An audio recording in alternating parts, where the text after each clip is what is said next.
យើងរៀបការអស់3ឆ្នាំហើយតែពួកយើងចេះតែឆ្លោះគ្នារហូត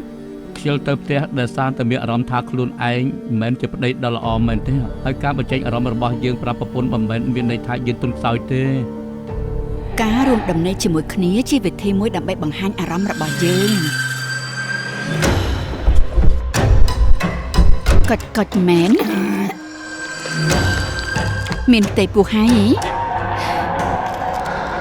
នាងមានផ្ទៃពោះ3ខែហើយកូនក្នុងផ្ទៃសុខភាពល្អទេពួកយើងនៅជាមួយគ្នាតែប្រហែលថ្ងៃមុនអូនបែរជាមានផ្ទៃពោះ3ខែទៅហើយមិននឹងអាចទៅរួច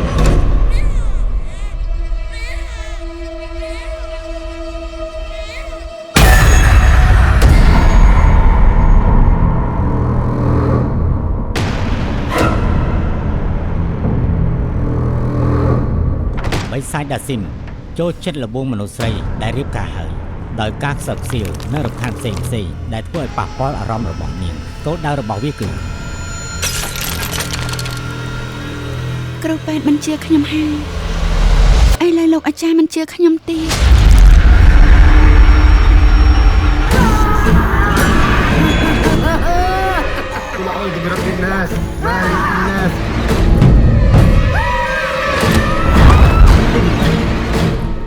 ខ្ញុំនៅមានអារម្មណ៍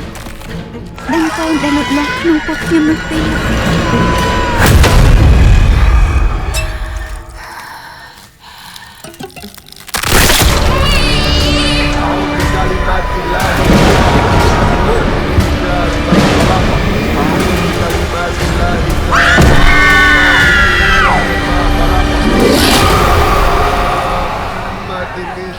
ما خلق